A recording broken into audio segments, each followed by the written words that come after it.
Hello, my name is Joshua Howard, and this is my persuasive speech video about the topic of the loneliness epidemic and how people need to be a better friend to others. In the modern world, humans are more connected than ever. Yet, according to Cigna, a global health service company, statistics show around 1 in 3 Americans experience regular, strong feelings of loneliness and isolation. Many individuals want community and friendship, yet struggle to be a true friend of others. People have lost sight of what it really means to be this true friend, from the improper use of psychological terms, chronic social media usage, and parasocial relationships being on the rise. People have really forgotten what it means to properly take care of someone else other than themselves. Starting out with the misuse of therapy and its psychological terms, therapy and care for mental health is a growing movement in our modern society. While this advocacy is important, misuse and misguidance are also on the rise along with it. Therapy speak, as it has been coined, is growing in popularity, with terms such as gaslighting, trauma dumping, and even boundaries being used in daily conversation, according to psychologist Natasha Duke. The biggest issue to arise from the speech is the idea of self-care, protecting your mental health, and as previously stated, boundaries. These terms in and of itself are of good intention, but have been taken wildly out of context by non-professionals. We have all seen on social media how people have talked about this protecting your mental health and setting boundaries with others. And while to certain extents it is very important and necessary to do, at the end of the day, a big movement about this has really prioritized comfort. And while comfort is not necessarily a bad thing, it can be very detrimental to the formation of community, because when constantly people prioritize their comfort, they don't want to get out there and help others or do favors or be there for someone else to protect themselves and make things easy on their life. And that can be a big issue, because whenever you're not helping out others or growing community, that then leads to those feelings of isolation and loneliness. Moving on to chronic use of social media, it is of no surprise that social media has a big impact on our modern culture. With approximately 4.9 billion, yes, that's with a B, billion users worldwide spending over 2 hours on average daily, according to US Davis Health. This is, a big thing. And a lot of people have initially used this for connection, and a lot of creators of these social media apps started out with good intentions. It has now really led to comparison. A lot of these social media creators actually don't even allow their children anymore to use or have these apps. And the data shows many people use them now as comparison for their social class or their age group, to try to benchmark and see how well they are doing against others around them. And this has led to a lot of feelings of depression, anxiety, and a term called FOMO, which we know as fear of missing out. And so people now feel like they are behind, or they are not doing good enough as others are showing in their lives. And really this dominant showing of the best parts of your life then helps others feel a lot more inadequate. And so this connection that we tried to play social media as has really become more of a game of comparison. US Davis also goes on to state that almost half, 44% to be exact, of all internet users experience an event known as cyberbullying. We've all seen on social media people post negative comments, and even go as far as talking about harmful actions or calling the creator to enact things of self-harm, which is very, very dangerous and scary, and something that should be taken down at all costs.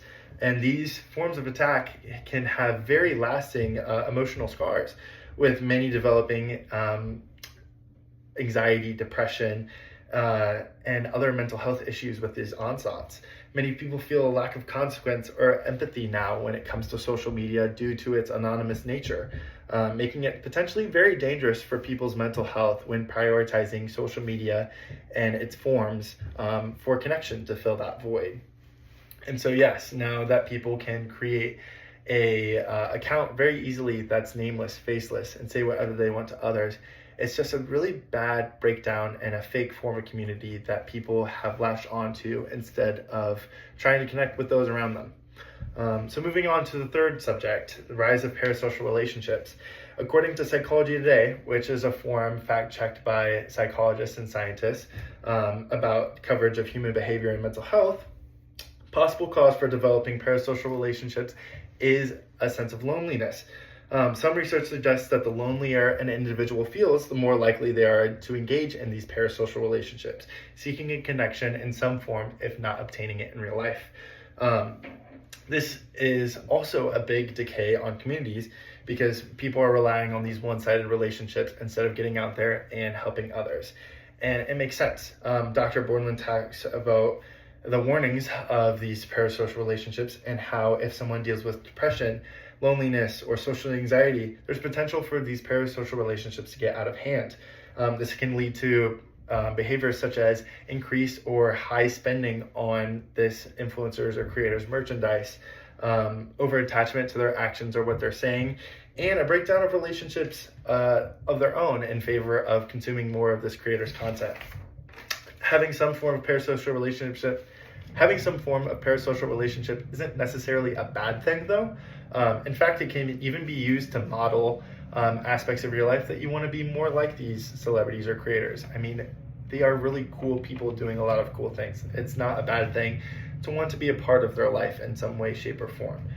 However, they should be a back burner to your real two-sided relationships and more of a supplement, not necessarily your main source of connection. And I believe there's 3 factors for why this occurs.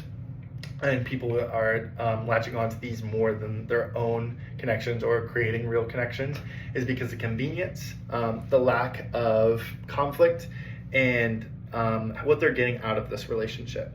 And so the convenience, it makes sense. You never have to schedule or plan time to really hang out or be around this creator. They work entirely for you. So whenever you have any free time, you can pull them up, listen, watch, do whatever you want with their content. And so it makes it very convenient to have this form of relationship. You don't really have to put much effort into it.